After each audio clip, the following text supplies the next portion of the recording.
किसी भी सोमवार की अष्टमी के दिन शिवलिंग पर अगर लगा दिया जाए, जिंदगी में दुख तुम्हारे आसपास भी नहीं भटक सकता, सुख की अनुभूति होगी।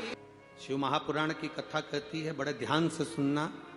कभी जिंदगी में अगर मौका मिल जाए, कभी जीवन में तुम्हारे घर में गौ माता हो या कोई गौशाला हो और तुम्हें मालूम है कि ये गाय का ही दूध है, ये गौ माता का ही दूध है, तो कभी जीवन में अगर मौका मिल जाए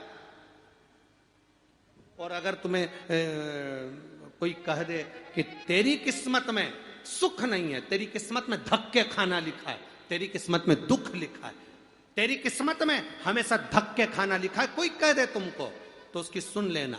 और आखिरी में केवल बेलपत्री का ये बीच वाले भाग पर गौ माता, अगर देसी गाय अगर कहीं हो, उसका अगर दूध सुबह का समय का मिल जाए, शाम का दूध नहीं, सुबह का यदि दूध मिल जाए, इस बेलपत्री के मध्य भाग में, आप लोग आस्था चैनल पर आप इस पत्ती, बीच की पत्ती के मध्य भाग में थोड़ा सा दूध लगाकर, नीचे के भाग में भी थोड़ा सा दूध लगाकर, दोनों पत्तियों में गाय का घी लगाकर भगवान शंकर के शिवलिंग पर कभी मौका मिल जाए जिंदगी में एक बार, किसी भी सोमवार की अष्टमी के दिन शिवलिंग पर अगर लगा दिया जाए, जिंदगी में दुख तुम्हारे आसपास भी नहीं भटक सकता, सुख की अनुभूति होगी।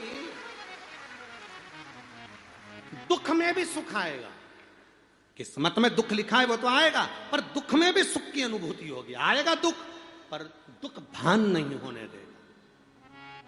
पांवों में अगर ठोकर लगी है तो थोड़ी तो चोट लगेगी, पर जूता पहने हो तो ज्यादा लगेगी क्या?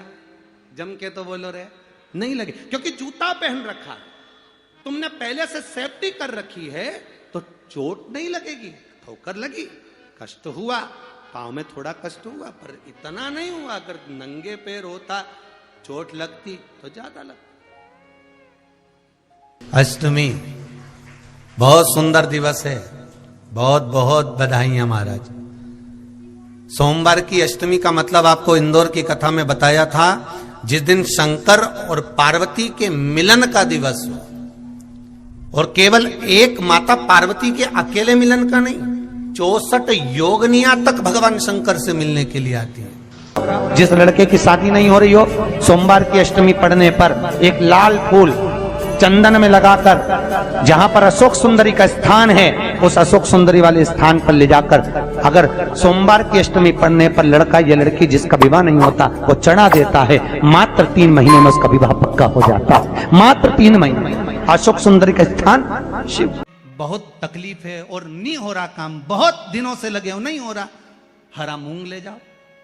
मूंग के दाने तो रहते हैं घर में, केवल 31 मूंग के दाने लेकर जाइए, 31 चावल के दाने लेकर जाइए और 31 ही बेलपत्र लेकर जाइए। जिस दिन सोमवार की अष्टमी हो, कौन से दिन?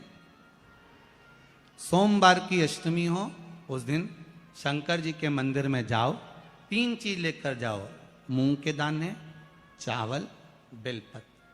चावल जो 31 लेकर गए हो, अपनी कामना कर कर शंकर जी की देहली पर रख दो, चौखट पर, कहीं पर भी एकांत में उसको रख दिया जाए। मूंग के जो दाने लेकर गए हो 31, वो नंदी के पास में, जो नंदी का पांव ऊंचा रहता है, उस पांव के पास रख दीजिए। और जो 31 बेलपत्र लेकर गए हो, वो 31 बेलपत्र अशोक सुंदरी वाली जो जगह है, आपको पहले बताया है कथा में, अशोक सुंदरी जी का स्थान, ये शिवलिंग, ये जलाधारी जहां से पानी बहता है, उसके बीच में एक मोटी सी लाइन होती है, जो शंकर भगवान की छोटी लड़की अशोक सुंदरी का स्थान है। शिव जी के 13 बच्चे हैं, 13 बच्चे में सबसे छोटी लड़की अशोक सुंदरी यहीं पर विराजमान होती है, जहां से पानी नीचे गिरता है। प्रत्येक शिवलिंग के सामने एक मोटी सी लाइन होगी, उस मोटी सी जो लाइन है अशोक सुंदरी, वहां पर जो 31 बेलपत्र लेकर गए हो, अपनी कामना कर कर पीला चंदन, लाल चंदन लगाकर उस पर समर्पित करते जाओ। उसकी डंडी जहां से पानी बहता है उस ओर होना चाहिए। आप निवेदन कर कर देखो, एक सोमवार की अष्टमी पर कर कर देखना, दूसरी सोमवार की अष्टमी आएगी, अपने आप आपका काम हो गया होगा। बाबा से निवेदन तो करो, क्यों भटक रहे? एक मात्र शिव मंदिर में झाड़ू लगा रही हैं अहिल्याबाई। साधारण सा भाव है, केवल एक झाड़ू। कई लोग कहते हैं महाराज जी आप कहते हो मंदिर में जाकर झाड़ू लगाओ, पोछा लगाओ, तो जो हमने मंदिर में रख रखा है स्वीपर आदि कादिक जो भी सेवा करने वाला है, काम करने वाला है, वर्कर है, वो कर रहा है, तो हम क्यों करें? अरे भाई एक बात याद रखना, आप सबसे पूछना चाहूंगा, आप लोग कहते हो कि मंदिर की सफाई जो वर्कर रखा है उसे करना चाहिए, मंदिर की सफाई जो पुजारी रखा है उसको करना चाहिए। मैं आपसे पूछना चाहता हूं कि आपके घर में जो तिजोरी है दिवाली पे उसकी सफाई कौन करता है?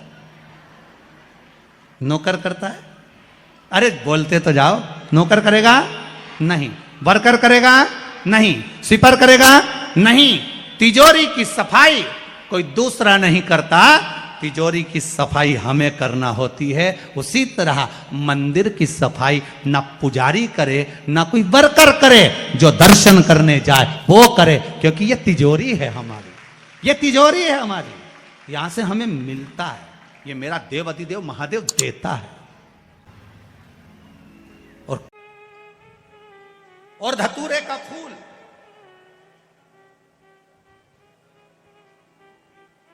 कांटे वाला धतूरा और उसमें लगने वाला एक पुष्प, आस्था चैनल पर आप लोग देख रहे होंगे धतूरे के फूल का दर्शन।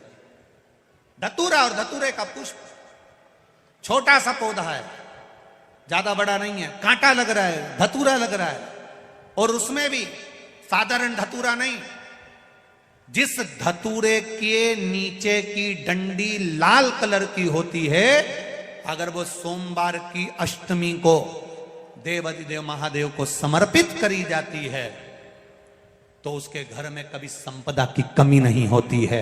वो धतूरा है, साधारण नहीं है। धतूरे में भी लाल डंडी, जैसे धतूरा गोल होता है उसके नीचे एक छोटी सी डंडी, देखा है आप लोगों ने? अरे देखी कि नहीं देखी बोलो? धतूरा देखा है ना?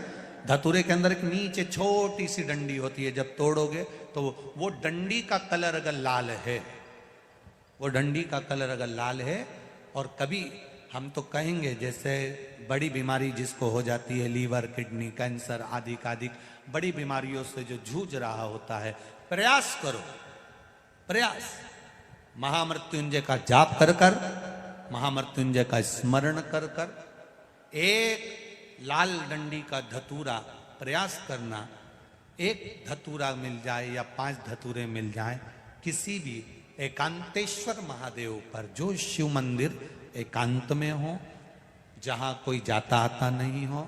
वैसे तो अब बहुत मुश्किल है कि ऐसा मंदिर मिल जाए जहां कोई जाता आता नहीं हो, पहले की बात दूसरी है, अब बात दूसरी है। फिर भी कहीं आप रोड पे से निकल रहे हो, एकांतेश्वर महादेव अगर आपका दिख जाए, बहुत बीमारियों से ग्रसित हो, तो भी महामृत्युंजय जाप का स्मरण कर कर या किसी विद्वत ब्राह्मण जन से महामृत्युंजय मंत्र का जाप कराकर, या भगवान शिव के मंत्र का जाप स्वयं कर कर, वो भी ना बने तो पंचाक्षर मंत्र नमः शिवाय, षडाक्षर मंत्र ओम नमः शिवाय, या श्री शिवाय नमस्तुभ्यम जप कर वो लाल डंडी का धतूरा 5 एकांतेश्वर महादेव को आप समर्पित कर सकते हो। रोग थम जाएगा, जो दवाई खाओगे वो शरीर को लगना प्रारंभ हो जाएगी और आप स्वस्थ होना प्रारंभ हो जाएंगे। अगर बड़ा रोग है, देवी शंकर के मंदिर में जाओ, शिव जी का पूजन कर कर जब वापिस आओ तो शंकर भगवान के मंदिर में जो बाहर नंदी बैठता है उसके कानों में ओम नमः शिवाय बोलकर अपने मन की कामना उसके कानों में बोलकर आप आ जाइए, आपकी कामना 3 महीने में पूरी हो जाती है। नंदी के ईश्वर भगवान का स्मरण करिए। अगर 7 बेलपत्र आप शंकर को समर्पित करते हो तो 1 बेलपत्र नंदी भगवान पर भी अवश्य समर्पित करें। नंदीश्वर भगवान शिव को समर्पित, 1 बेलपत्र नंदीकेश्वर की ओर चढ़े। और बहुत ध्यान दीजिए महाराज, अगर कोई काम अटक रहा है, नहीं हो रहा, बहुत प्रयास करा, तो भगवान शंकर के मंदिर में 5 बेलपत्र चढ़ाइए। और शंकर भगवान की जो छोटी लड़की है अशोक सुंदरी, आपको बताया था ना अशोक सुंदरी का स्थान, भगवान शंकर की 6 लड़कियां हैं, उसमें से सबसे छोटी लड़की अशोक सुंदरी की जगह पर एक बेलपत्र चढ़ाइए, फिर एक बेलपत्र नंदीकेश्वर पर चढ़ाइए, और नंदीकेश्वर पर चढ़ाने के बाद भगवान शंकर के मंदिर के बाहर चौखट पर दिया लगा दीजिए साइड में, और फिर अपने घर पर आ जाइए, आपका कार्य सफल होना प्रारंभ हो जाएगा। नंदीकेश्वर, भगवान नंदीकेश्वर का स्मरण कर लेने पर जीव आनंद सुख की अनुभूति करता है, आनंद सुख को पाता।